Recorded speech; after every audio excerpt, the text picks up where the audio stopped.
hello' everyone job হাবৰ আন এটি ভিডিঅ'লৈ আপোনালোক সকলোকে আদৰণি জনাইছোঁ আৰু আপোনালোকে ইতিমধ্যে গম পাইছে যে এই চেনেলটোৰ জৰিয়তে আমি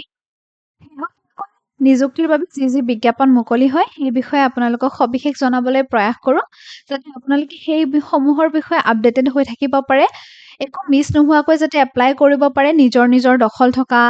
বিজ্ঞাপনসমূহৰ ক্ষেত্ৰত আৰু আপোনালোকৰ যাতে সেই এপ্লাই কৰোঁতে কোনো ধৰণৰ ভুল নহয় তাৰ বাবেও আমি গুৰুত্বপূৰ্ণ তথ্যসমূহ আপোনালোকক এই ভিডিঅ'টোৰ জৰিয়তে জনাবলৈ চেষ্টা কৰোঁ আৰু আজিও আপোনালোকৰ বাবে অতি এটা ভাল খবৰ লৈ আহিছোঁ যে RRB JEE 2569টা পোষ্ট মুকলি কৰিছে আৰু এক বৃহৎ সংখ্যক পোষ্ট আছে বিভিন্ন জনত বিভিন্ন ধৰণৰ পদসমূহৰ বাবে তেওঁলোকে বিজ্ঞাপন প্ৰকাশ কৰিছে আৰু আপোনালোকক এই গোটেই ভিডিঅ'টোত সেইসমূহৰ বিষয়ে সবিশেষ জনাবলৈ প্ৰয়াস কৰিম তেন্তে আহকচোন ভিডিঅ'টো বিশেষভাৱে চাওঁ মই ইতিমধ্যে জনালোঁ যে RRBয়ে জুনিয়ৰ ইঞ্জিনিয়াৰৰ বাবে 2569টা পদৰ মুকলি কৰিছে আৰু প্ৰথমতে তেওঁলোকে আপোনালোকে কোন তাৰিখৰ পৰা অনলাইন এপ্লিকেশ্যন কৰিব পাৰিব ক্লজিং ডেট কেতিয়া হ'ব সেইখিনি দিয়া আছে আপোনালোকে 31 অক্টোবৰৰ পৰা অনলাইন এপ্লিকেশ্যনৰ ডেট মানে মুকলি কৰা হৈছে 31 অক্টোবৰৰ পৰা আপোনালোকে কৰিব পাৰিব আৰু নৱেম্বৰৰ 30 তাৰিখ লাষ্ট ডেট নৱেম্বৰৰ 30 তাৰিখলৈকে আপোনালোকে এই এপ্লিকেশ্যন ছাবমিট কৰি থাকিব পাৰিব গতিকে আপোনালোকে একেবাৰে শেষলৈও ৰখিব নালাগে বা একেলগে আৰম্ভণিতেও কৰিব নালাগে আপোনালোকে সময় সুবিধা অনুযায়ী নৱেম্বৰৰ ফাৰ্ষ্ট উইকত এপ্লাই কৰিব মানে মই নিজাববীয়াকৈ সেই পৰামৰ্শটো আগবঢ়ালোঁ যাতে সময়ৰ মূৰণে ৰৈ থাকিলে আমাৰ কি হয় চাৰ্ভাৰবোৰ প্ৰায় ডাউন হৈ যোৱা দেখা যায় গতিকে তেনেধৰণৰ যাতে নহয় বা আপোনালোকেও যাতে এনজাইটি কৰিবলগীয়া নহয় এপ্লাই হ'ব নে নহয় হৈছে নে হোৱা নাই তেনেকুৱা ক্ষেত্ৰক লৈ গতিকে আপোনালোকে সময় থাকোঁতে এপ্লাই কৰিব আৰু এই 2569টা পোষ্ট আছে আৰু আটাইকেইটা পোষ্ট পে লেভেল 6 হয় লেভেল 6ৰ আৰু চেণ্ট্ৰেল পে কমিশ্যনৰ 7 কমিশ্যন পে কমিশ্যন মতে হ'ব আৰু লেভেল 6 হয় গোটেইকেইটাৰে আৰু ইনিচিয়েল এইখিনি থাকিব তাৰপিছত এইজটো দিয়া হৈছে 18ৰ পৰা 33 মানে 1 জানুৱাৰী 2026ৰ আগলৈকে 33 হ'লেহে আপোনালোকে মানে 33 প্লাছ হ'লে আপোনালোকে এপ্লাই কৰিব নোৱাৰিব গতিকে সেইখিনিও আপোনালোকে ধ্যান ৰাখিব আৰু junior engineer material superintendent and chemical এইখিনি গোটেইখিনি পোষ্ট আছে আৰু প্ৰথমতে কি এক্সাম হ'ব মানে পোষ্টখিনিৰ কাৰণে আপোনালোকৰ কি এক্সাম হ'ব CBT 1 হ'ব প্ৰথমতে আৰু CBT 1ত মেথমেটিক্স থাকিব জেনেৰেল ইণ্টেলিজেন্স এণ্ড ৰিজনিং থাকিব জেনেৰেল এৱাৰনেছ থাকিব আৰু জেনেৰেল চায়েন্স থাকিব আৰু ইয়াৰ বাবে আপোনাৰ 100টা কুৱেশ্যন থাকিব 100 মাৰ্কছৰ বাবে টোটেল মাৰ্কছ 100 থাকিব আৰু 100টা কুৱেশ্যন থাকিব আৰু আপোনালোকে সময়সীমা পাব 90 মিনিট গতিকে আপোনালোকে 90 মিনিটৰ ভিতৰত 100টা প্ৰশ্ন কৰিব লাগিব CBT 2 অৰ্থাৎ ছেকেণ্ড থাকিব আপোনালোকৰ জেনেৰেল এৱাৰনেছ 15 মাৰ্কছ থাকিব কিছু ইয়াতে ইনক্লুডেড হ'ব ছেকেণ্ড ষ্টেজটো যেনেকৈ আপোনালোকৰ ফিজিক্স আৰু কেমেষ্ট্ৰি থাকিব বেচিক্স এপ্লিকেশ্যন থাকিব এনভাইৰনমেণ্ট এণ্ড পলিউশ্যন কণ্ট্ৰল থাকিব টেকনিকেল এবিলিটিজ থাকিব আৰু এই গোটেইখিনি আপোনালোকৰ কুৱেশ্যন থাকিব 250 কুৱেশ্যন থাকিব 150 আৰু আপোনালোকৰ টোটেল মাৰ্কছো থাকিব 150 আৰু সময়সীমা পাব আপোনালোকে 120 মিনিটছ গতিকে 2 ঘণ্টা আপোনালোকৰ হাতত সময় থাকিব 150টা কুৱেশ্যন থাকিব 150 নম্বৰ থাকিব আপোনালোকৰ তাৰপিছত এতিয়া আহোঁ যে আপোনালোকে এপ্লাই কেনেদৰে কৰিব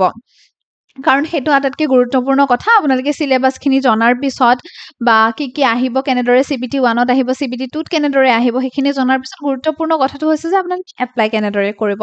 আৰু আপোনালোকৰ RRB একাউণ্ট এটা থাকিব লাগিব আৰু একাউণ্ট থাকিবলৈ হ'লে একাউণ্টটো ক্ৰিয়েট কৰিবলৈ আপোনালোকে ইমেইল ID লাগিব আৰু পাৰ্চনেল মোবাইল নাম্বাৰ লাগিব কাৰণ আপোনালোকৰ সেই ইমেইল ID আৰু মোবাইল নাম্বাৰত এটা যাব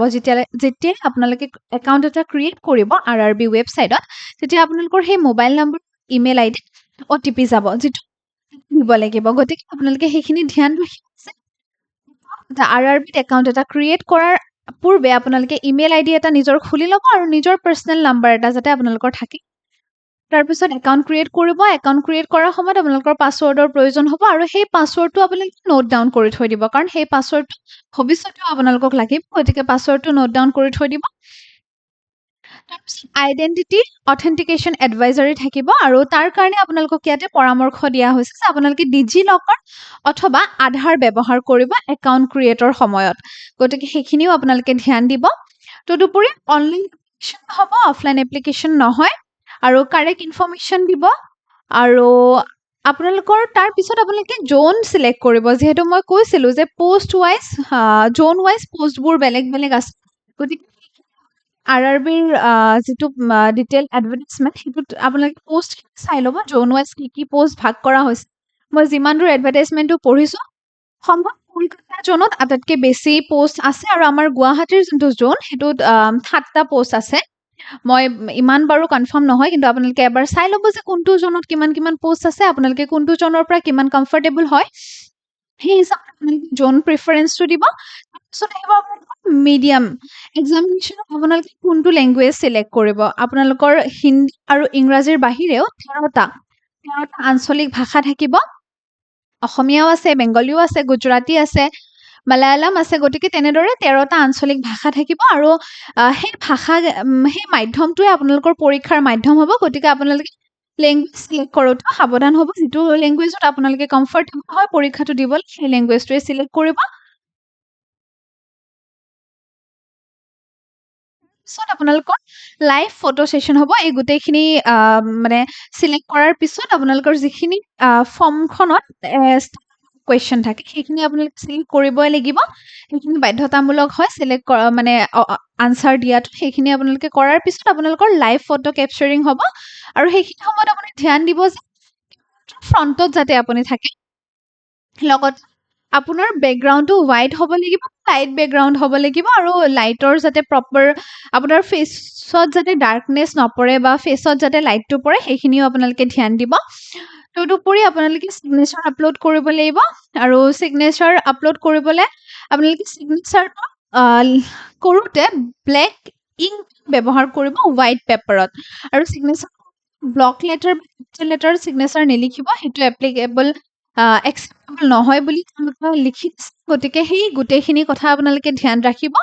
আৰু আপোনালোকে আৰু কিবা বিশেষ জানিব বিচাৰিছে মই যেনেকৈ ক'লোঁ যে আপোনালোকে কোনটো জোনৰ পৰা কৰিব বা কিমান জোনত কোনটো পোষ্টৰ কাৰণে কিমানটা ভেকেঞ্চি আছে সেইখিনি অলপ সবিশেষভাৱে জানিবলৈ আপোনালোকে নিজৰ যিখিনি আঞ্চলিক ৱেবছাইট RRB ইয়াতে ৱেবছাইটসমূহ দি থৈ দিছে সেই ৱেবছাইটসমূহ আপোনালোকে এবাৰ ভিজিট কৰি ল'ব ওপৰে ওপৰে পঢ়িব কাৰণ আমি ইয়াতে সবিশেষ জনাবলৈ প্ৰয়াস কৰিছোঁ যদিও সৰু ভিডিঅ' এটাত সকলোখিনি কাভাৰ কৰাটো সম্ভৱ নহয় আৰু যিখিনি গুৰুত্বপূৰ্ণ বস্তু বা যিখিনি গুৰুত্বপূৰ্ণ এৰাব নোৱাৰা যিখিনি নাজানিলে কিবা ভুল হোৱাৰ আশংকা থাকিব পাৰে সেইখিনি আমি কাভাৰ কৰিবলৈ চেষ্টা কৰিছোঁ আপোনালোকে আৰু যদি কিবা জানিব লগা আছে নিজৰ যিখিনি ৰেলৱে আঞ্চলিক ৱেবছাইট দিছে সেইখিনিত আপোনালোকে ভিজিট কৰিব যেনেদৰে গুৱাহাটীৰ কাৰণেও দি থৈ দিছে গতিকে আশা কৰোঁ ভিডিঅ'টো আপোনালোকে শেষলৈ চালে আৰু ভিডিঅ'টো চাই আপোনালোকে উপকৃত হৈছে এনেধৰণৰ আৰু ভিডিঅ' পাবলৈ চেনেলটো ছাবস্ক্ৰাইব কৰিব আৰু লাইক কৰিবলৈ নাপাহৰিব ধন্যবাদ